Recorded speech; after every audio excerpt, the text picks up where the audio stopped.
माननीय अध्यक्ष इंजीनियर सुबोध जी, स्कूल के माननीय प्रबंधक, माननीय प्रिंसिपल, उपस्थित सभी महानुभाव, साथियों, भाई और बहनों, पॉलिटिक्स पे मैं बाद में आऊंगा। पहले हम लोग बात कर ले शिक्षा की।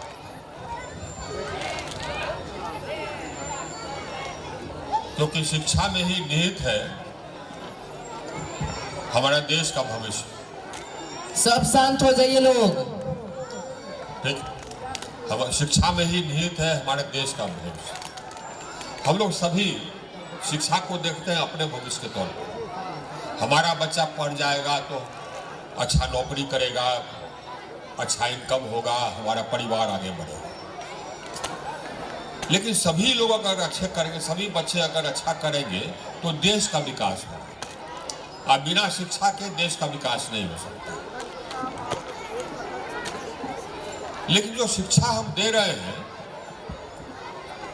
उसमें कुछ गुणवत्ता की आवश्यकता है।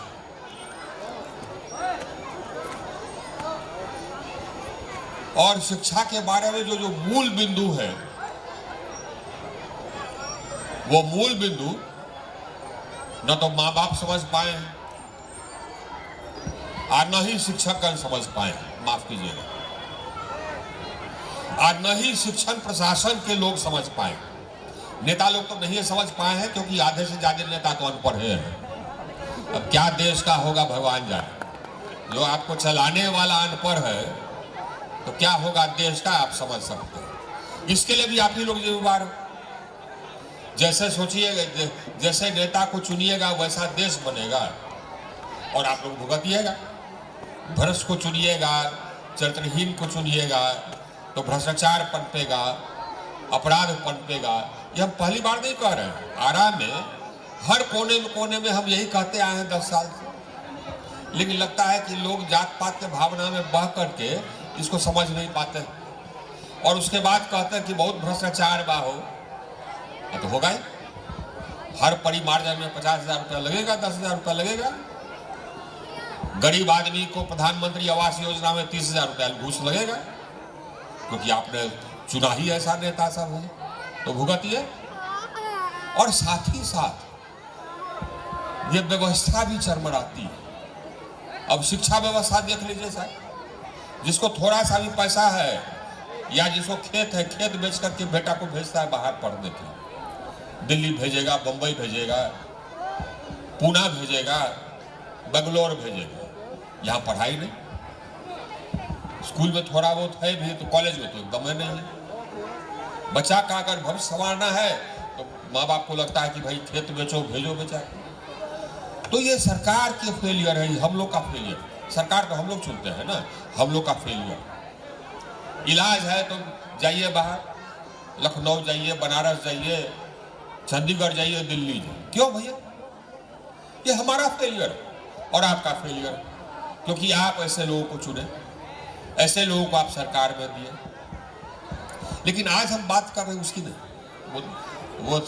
ये हम अपने देश की बात तो कर ही रहे हैं, लेकिन देश के भविष्य की बात कर रहे हैं। देश का भविष्य निहित है आज यहाँ स्कूल में और आप लोगों में, माँ बाप में।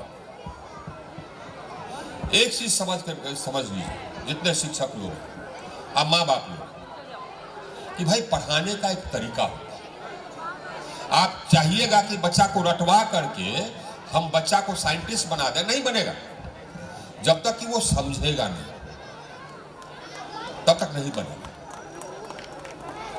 रटवा दीजिए, उसका रट करके उगल देगा इम्तिहान में, लेकिन वो साइंटिस्ट नहीं बनेगा। आगे जो भी कंपटीशन होगा उसमें सक्सेसफुल नहीं होगा, उसमें वो पास नहीं करेगा कोई भी कंपटीशन में। तो बच्चा को ये ध्यान दिलाना है कि जो हम पढ़ा रहे हैं वो उसको ग्रहण करे, उसको समझे। और वो ग्रहण करना और समझाना डांट फटकार करके नहीं होता। खाली स्कूल में आए और थोड़ा सा रट्टा मरवा दिए तो उससे नहीं होता। शिक्षक को समय देना होगा, ये सुनिश्चित करना होगा कि बच्चा समझ रहा है जो हम कर रहे हैं, उसको ग्रहण कर रहा है। और माँ बाप को भी ये समझना होगा। और डांट फटकार से, मारपीट से तो पढ़ाई बिल्कुल नहीं होता। एक बार मारिएगा छात्र को, चाहे माँ बाप मारे या चाहे शिक्षक मारे, तो समझिए कि उसका पढ़ाई समाप्त, उसका पढ़ाई समाप्त। मारिए मत, डांटिए मत, प्रेम से समझाइए, उसमें कौतूहल पैदा कीजिए। ये हम हर स्कूल में बोलते हैं, क्योंकि हर स्कूल में यही हम देखते हैं, यही बीमारी। उसमें कौतूहल पैदा कीजिए, जानने का कौतूहल कि काहे उड़ेला हो, समझाइए कि काहे उड़ता है ना। कैसे हमारा पौधा ये एक बीज से बड़ा होता है, कहां से उसको पोषण मिलता है।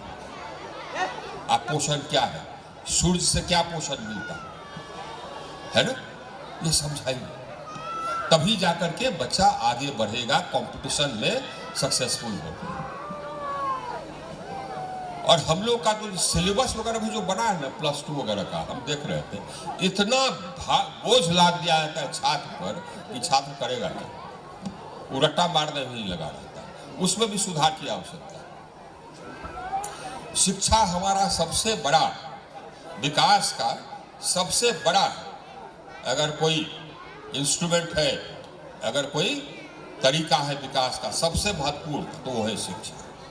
आप शिक्षित कीजिए तो हमारे देश में आविष्कार होगा।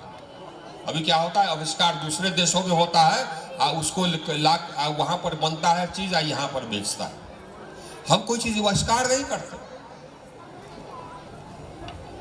ये तब करेंगे हम आविष्कार जबकि बच्चों के मन में, बच्चों को उस लायक हम बनावेंगे, तब आविष्कार।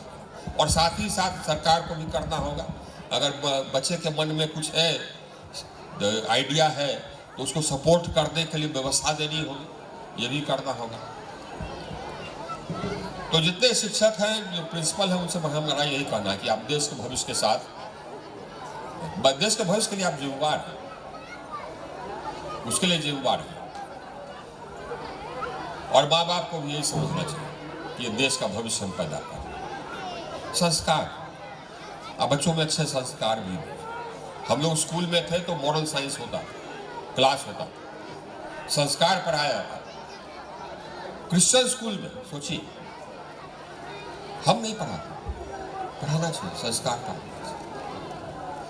धार्मिक संस्कार की बात मैं नहीं कर रहा, मैं बात कर रहा हूं मानवीय संस्कार, बतौर आदमी, बतौर मानव। बुजुर्गों का इज्जत करना, माँ बाप का इज्जत करना, सच बोलना, झूठ से दूर रहना,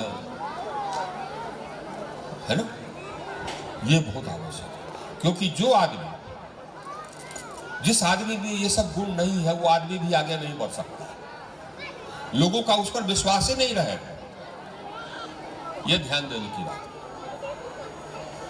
उसके लिए खैर अपने आप को भी सुधारना होगा, माँ बाप को अपना संस्कार भी सुधारना होगा, तब जाके बच्चे में अच्छा संस्कार जाएगा। शिक्षक को भी अपना संस्कार सुधारना होगा। ऐसा नहीं होता कि हम कुसंस्कारी है, मेरा बच्चा सुसंस्कारी हो जाएगा, ऐसा नहीं होता। और नहीं, अगर आप कुसंस्कारी है तो बच्चे में क्या पैदा कर रहे हैं आप सोच लीजिए और समझ लीजिए।